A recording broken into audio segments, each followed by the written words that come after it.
fans, welcome back to Room 237, back with another review.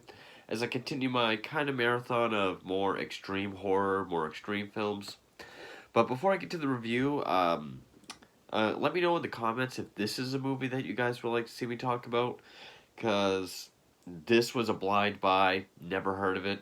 Saw it was put up by Unearthed Films, saw it was a Japanese film, read the synopsis, thought it sounded interesting. I did enjoy the film. It's just nothing I typically talk about on this channel, and that's two LDK. It's like a. I thought it was gonna be just like a graphic Japanese splatter film. It's more of a black comedy action Japanese film with like roommates from hell. So it wasn't exactly what I thought it was. I enjoyed the film. Uh, Something I typically don't review, but if it's something you guys want to hear me talk about, let me know in the comments below, and I will review it. But this review, uh, this I guess would be this is a horror film, more of an art house horror film. I guess you could call it extreme. Another release by Unearthed Films. I picked up quite a bit of Unearthed Films in the last few weeks. It's from 2015, and that is Flowers. I don't know how we can make out that cover. But this was a movie that I didn't know anything about. I mean, I was looking through Unearth's catalog. I was looking at collection videos and channels that do extreme films. I saw that this came up a few times. Sorry, my nose is running. And when I saw that it was available at the store I go to, I thought, well, let's check it out. But I didn't know what it was about. I didn't know how extreme it was or would be. And I am glad I saw it. I really enjoyed this film. It had a very David Lynchian kind of Eraserhead type feel to it. Now, if people don't like this movie, I can understand. It is pretty artsy. There are some allegories or metaphors, or there is stuff it's trying to say. Not all of it makes sense. I mean, I was kind of thinking of the seven deadly sins throughout this, but it doesn't quite work. But probably one of the biggest reasons. So if people don't like it, I can understand. But one reason why I'm sure most people won't like it if they don't, and this I will find very silly if they don't like it, and one of the most interesting aspects for me is that there isn't a word of dialogue throughout this entire film. I mean, the entire 79-minute runtime, there's not one word. And I thought that was great. I thought that was super interesting. A great way to just tell your story through all visuals and let the audio take over. I absolutely loved it, and I thought it was effective. I'm sure there'll be people that don't like it for that reason. I'm sorry, but I think it's silly. I think it's silly to dislike a movie because of the lack of dialogue. I know most modern audiences need something going on. I I can be told a story through visuals, you know, and I was pretty entranced by this film. Now, if this had been a more mainstream film, I would call it ballsy and very risky. But even in independence, it's still kind of risky to even have a lack of dialogue. But you know, if that doesn't bother you, then definitely check it out as well. Now, it was written and directed by Phil Stevens, who I believe this was his directorial debut. I think prior to this, he was a illustrator and illustrator. And I guess a lot of his work is present in here. Not like physical artwork, but a lot of stuff he does. Like a lot of visual stuff he's captured in his work is present in this. And special effects by Anastasia Blue and Crystal Fitch, who are actually two of our main actresses, two of our 6 actresses. Because we have Bryant W. Lohr Sr. as our killer, and then Colette Kenny McKenna Crystal Fitch, Anastasia Blue, Tanya Aaron Powley, Kara A. Christensen, and Makaria Sapatoris. I think those are our 6 flowers, because each victim is kind of named like flower 1, flower 2, flower 3, and also Makaria Saptorius did the costumes. There was one other one that took other duties as well. But yeah, super low budget, so that even some of the crew members or cast members was also crew members. The house in which most of this film is shot was actually the director's house. He was going through a remodel, so he specially fixed some rooms to kind of make a set. And the whole movie takes place in this house. So aside from no dialogue, one setting, I mean, there's very few scenes, almost just clips of outside the house. Again, I'm a huge sucker for a limited cast and setting.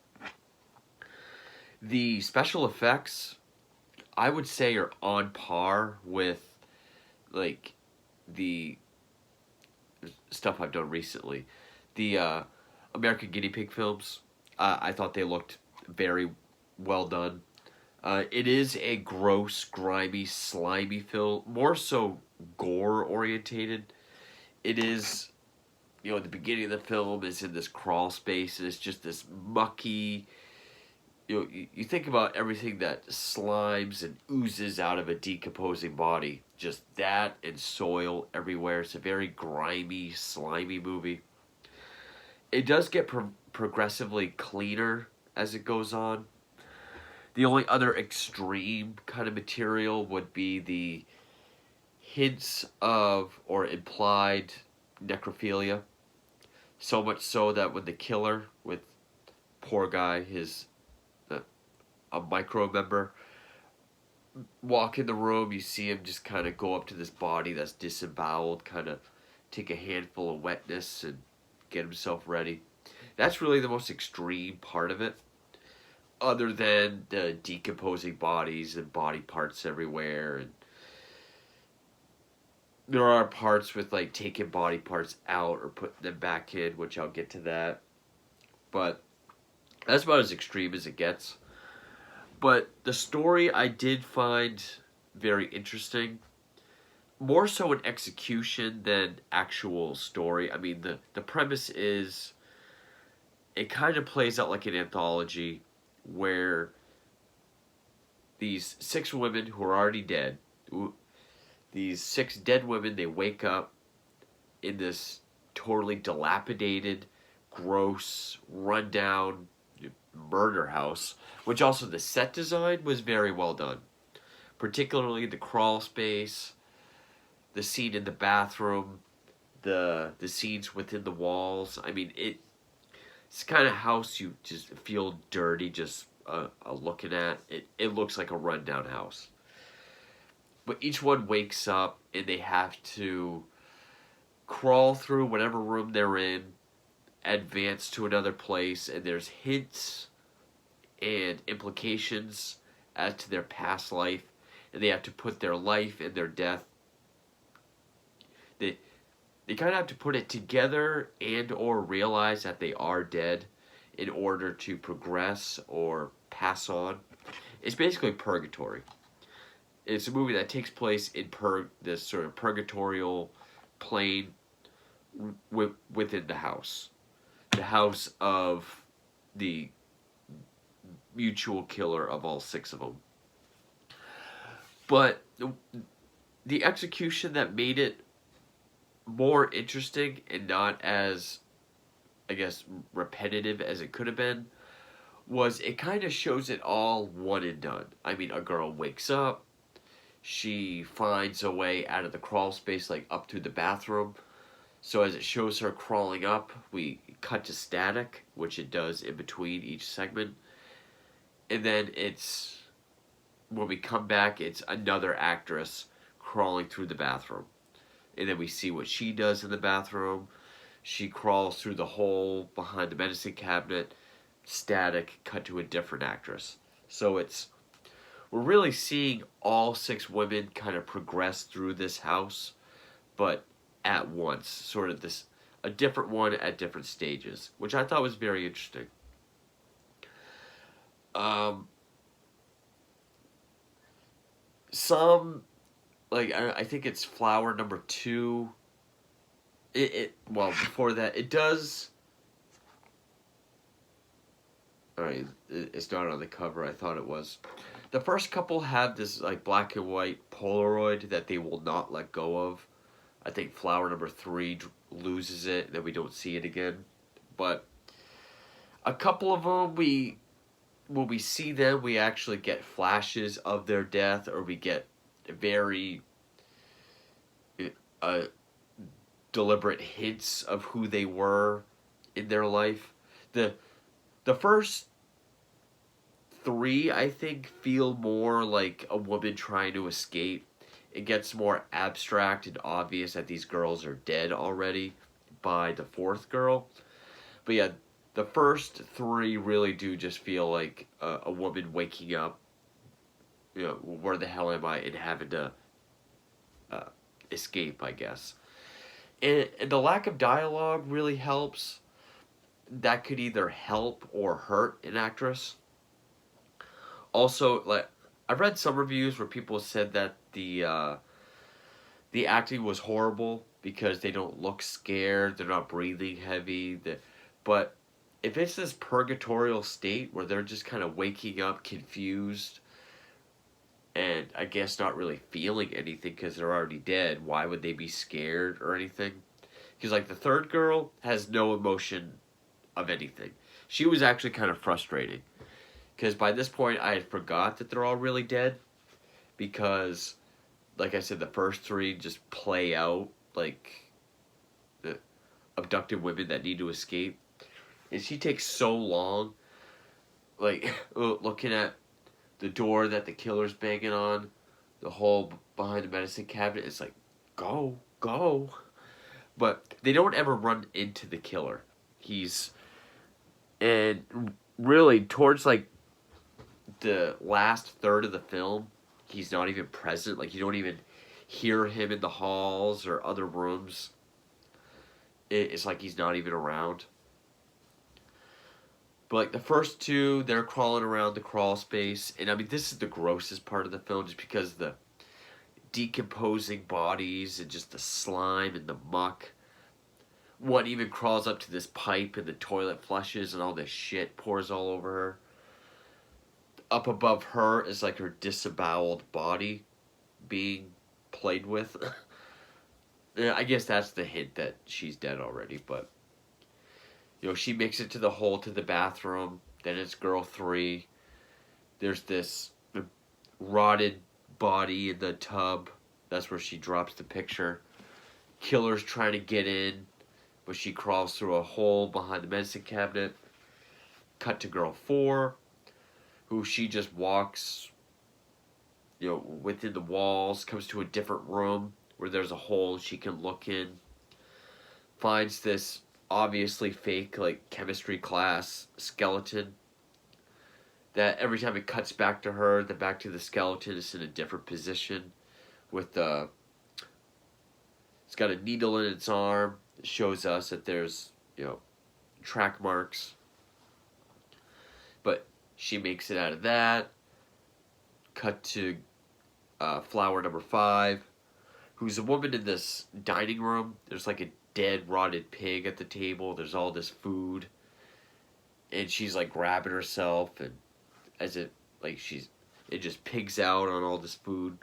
Also, each girl has like an autopsy Y cut that looks about as fake as Jeepers Creepers, as crudely put together as Jeepers Creepers. But this is when it gets really well, 4 was really abstract because when she's, you know, looking in the rooms, the skeleton changes, comes across a room with more skeletons and like a stroller, and then like a baby's toy train goes across her feet. But like 5, she's eating all this food. And then she looks up and the table is all dirt, earthworms, and rotted food. She just starts vomiting what looks like black, bloody soil and worms.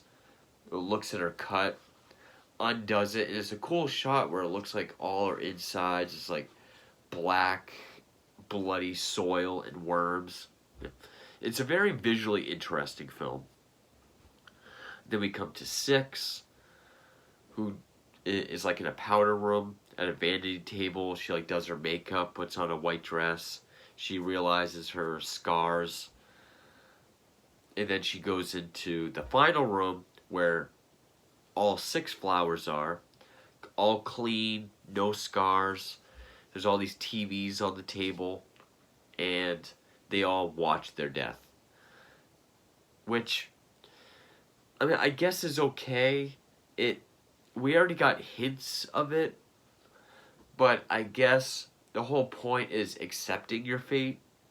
You can either accept your fate and what happened to you in Crossover, or be stuck there. Because each girl, when they watch it, they then fade away as if they crossed over. The 6th girl is left there, and it doesn't show us how she died. So I'm guessing she refused the fact that she's dead and refused to cross over. That's what I got from it. But so, like, the 7 deadly sins aspect, I mean, we had the one girl who's eating all the food, gluttony. The one at the vanity table, vanity or pride, mostly vanity. Sloth could have been the heroin junkie. But then that's when the other ones don't really make sense, because other than when we see the deaths on the TVs, Flowers 2 and 5, I guess, knew each other. They were like, I thought they were pornographic actresses. Maybe they were just there together with this one guy. But it looked like 5 was giving these jealous looks to 2, so I thought maybe envy, but that's about as deep as it goes. So I don't think the 7 deadly sins are really the reason why they're all there, aside from just having a mutual killer. And then it just ends with the shot of the killer laying in bed with flower number 6. He's just like rubbing blood all over his body, and the other 5 flowers are just bloody, piled up on the floor. And then just an exterior shot. But, like, I think it was 5, we actually saw her death during her segment. Like, she was shot in the mouth in a bathroom stall. So it kind of picks and chooses on how much information we get about each flower.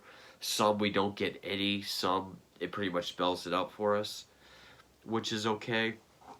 And I understand that this could have just been a 5 to 7 minute short of a woman waking up in this killer's house, kind of progressing through it with snippets of memory, then revealing her death to her, then her choosing to accept it or not. It could have just been a one woman 5 to 7 minute short, sure.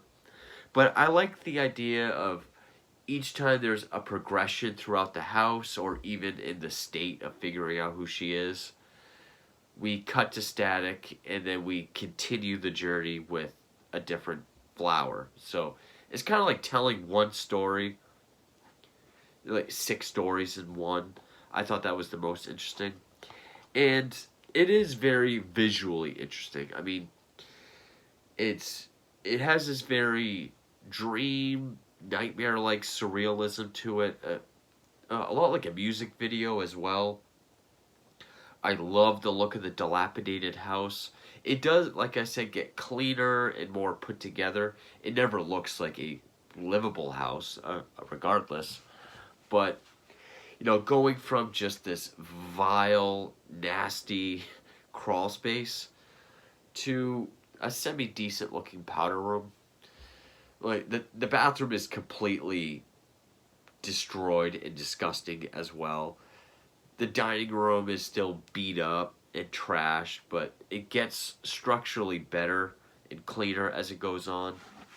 But I think the set design was very well done. The gore effects also well done. The actresses did their job. I mean, I don't think they were supposed to look scared or worried or anything. Maybe more confused than anything.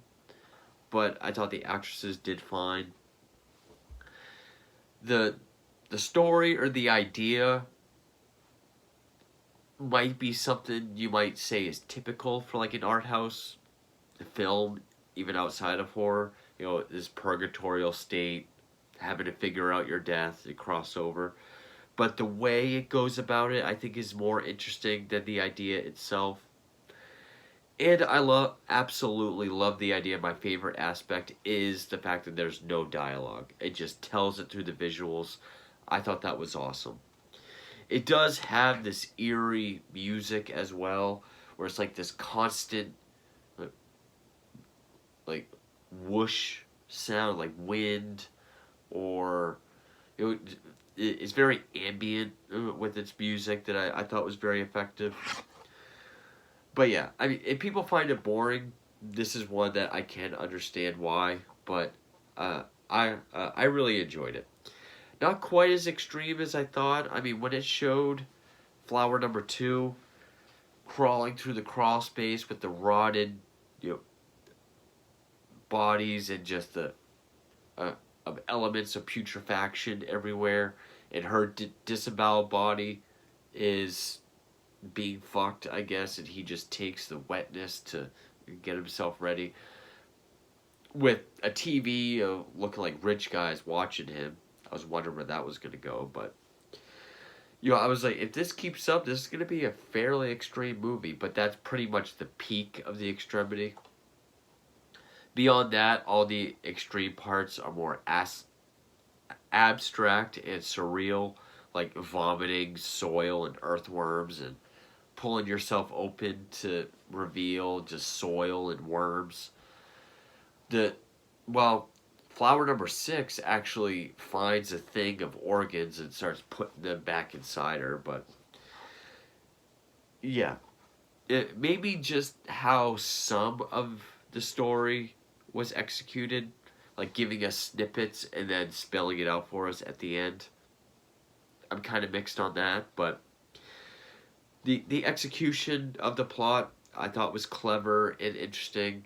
Set design and just the overall surreal, off-putting look, like even with the wallpaper, the dead pigs, and with how quiet it is, it has this very just unsettling, nightmarish type atmosphere to it.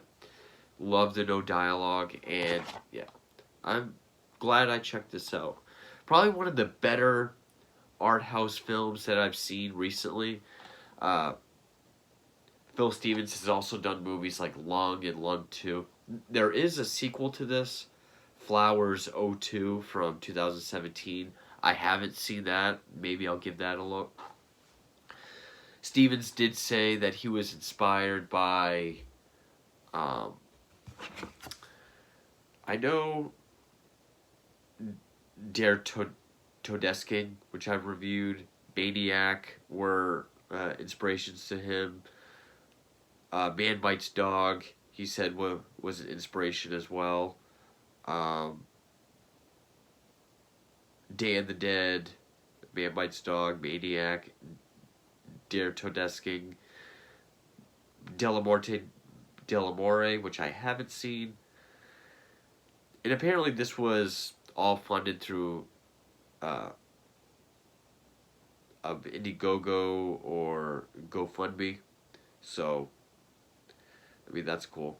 So yeah, maybe I'll check out the sequel, but a pretty solid art house film. I didn't mean to talk about this for almost a half hour. I probably could have got away with not doing that, but yeah. I really enjoyed it. So I have several more extreme films to get to. I have several more coming. So, and again, even though this is not the kind of film I typically talk about, uh, if you want to hear my thoughts on it, yeah, I'll do a review. So just let me know, just yes or no for that, I guess. And stay tuned for more. And thank you for watching.